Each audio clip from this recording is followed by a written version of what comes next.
உண்மையில் எங்களுடைய மட்டக்களப்பு மாவட்டத்தை பொறுத்தவரையிலே கஜு உற்பத்தி என்பது இன்று கேள்விக்குறியாகிய ஒரு நிலைமைதான் காணப்படுகிறது. தனியார் காணிகளை விடுவிக்கின்ற அந்த வேலை திட்டத்தை முன்னெடுத்திருக்கின்றார்கள். அதே மையமாக கொண்டு எங்களுடைய அலிகார் தேசிய பாடசாலைக்கு சொந்தமான காணியை விடுவித்து தருமாறு இந்த உயரிய சபையிலே வேண்டிக் கொள்கின்றேன். அதே போன்றுதான் எங்களுடைய ஏறாவூர் போலீஸ் நிலையத்துக்கு அருகாமையில் இருக்கின்ற தென்னை பயிற்சியை கோகனட் போர்டுடைய 2 ஏக்கர் காணியை அதற்காக விடுவித்து அந்த காணியில் நாங்கள் பார்க்கின்றோம் ஏறார் போலீஸ் நிலையம் அதே போன்று எங்களுடைய கிராமிய நீதிமன்றத்துக்கும் இடவசதிகள் இடமின்மையின் காரணமாக பல்வேறு அசௌகரியங்களை ஏற்படுத்திக் கொண்டிருக்கின்றார்கள். பிஸ்மில்லாஹிர் ரஹ்மானிர் ரஹீம்.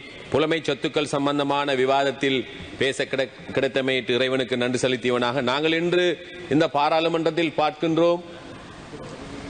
எங்களுடைய வாத பிரதிவாதங்கள் அடுத்து கடந்த கால பிரச்சனைகளை கதைத்து இந்த பாராளுமன்றத்தை நேரத்தை வீணடிக்காமல் எங்களுடைய அதற்காக களவு செய்தவர்கள் கொள்ளையடித்தவர்கள் தூசணை செய்தவர் அனைவரையும் சட்டத்தின் முன் நிறுத்த வேண்டும் என்று வேண்டிக் கொண்டவனாக உண்மையில் எங்களுடைய மட்டக்களப்பு மாவட்டத்தை பொறுத்தவரையிலே கஜு உற்பத்தி என்பது இன்று கேள்விக்குறியாகிய ஒரு நிலைமைதான் காணப்படுகிறது. என்றால் கடந்த காலங்களிலே பல்வேறு ஆயிரக்கணக்கான ஏக்கரில் கஜு பயிரிடப்பட்ட பகுதி இன்று அது நோயின் தாக்கத்தின் காரணமாக கஜு உற்பத்தி வீழ்ச்சியடைந்து இன்று தன்சானியா போன்ற நாடுகளில் இருந்து கஜுவை இறக்குமதி செய்கின்ற நிலைமை இன்று ஏற்பட்டிருக்கிறது. இவ்வாறான நிலைமை மாற்றப்பட வேண்டும். கஜு கண்டுகளை அந்த கஜு பயிரிடுகின்ற விவசாயிகளுக்கு பகிரப்பட்டு அந்த கஜு உற்பத்தியை நாங்கள் மீண்டும் ஆரம்பிப்போமாக இருந்தால் எங்களுடைய நாட்டுடைய ஒரு ஏற்றுமதி ஒரு அந்நிய செலாவணி ஈட்டி தருகின்ற ஒரு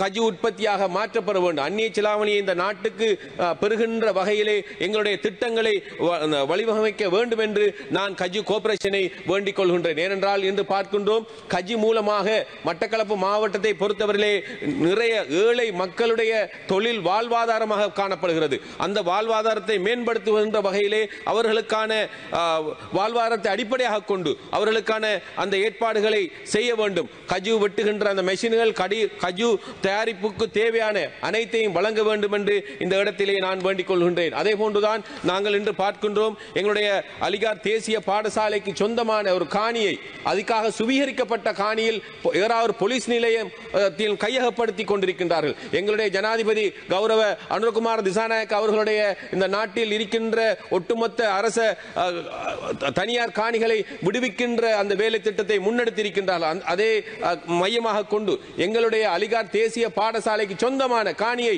விடுவித்து தருமாறு இந்த உயரிய சபையிலே வேண்டிக் கொள்கின்றேன். அதே போன்றுதான் எங்களுடைய ஏறாவூர் போலீஸ் நிலையத்துக்கு அருகாமையில் இருக்கின்ற தென்னை பயிற்சியை கோகனட் போர்டுடைய 2 ஏக்கர் காணியை அதற்காக விடுவித்து அந்த காணியில் ஏனென்றால் நாங்கள் பார்க்கின்றோம் ஏறார் போலீஸ் நிலையம் அதே போன்று எங்களுடைய கிராமிய நீதிமன்றத்துக்கும் இடவசதிகள் இடமின்மையின் காரணமாக பல்வேறு அசௌகரியங்களை ஏற்படுத்திக் கொண்டிருக்கின்றார்கள். அதன் மையமாக 2 ஏக்கர் காணியை கோகனட் போர்டில் இருக்கின்ற அந்த இடத்திலே பகிரப்படுமாக இருந்தால் அவர்களுக்கு போதுமான அந்த வேலை திட்டங்களை முன்னெடுக்கின்ற போலீஸ் குவார்டர்ஸ் நீதிமன்றம் போன்ற உள்ளடக்கக்கூடிய அனைத்து விடயங்களும் ஏற்பாடு செய்ய முடியும். ஆகவே தயவு செய்து எங்களுடைய பிரதி சபாநாயகர் அவர்களே எங்களுடைய அலிகார் தேசிய பாடசாலை என்பது எங்களுடைய நூற்றாண்டு ஏறாவூர் மக்களுக்கான ஒரு சொத்து.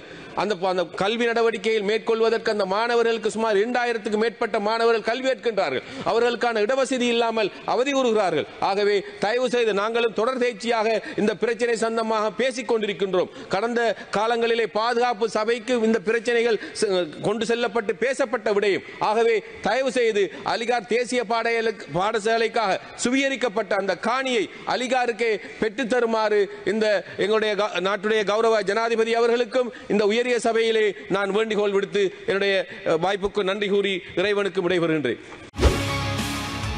செய்திகளை உடனுக்குடன் தெரிந்து கொள்ள உடனே சப்ஸ்கிரைப் பண்ணுங்க.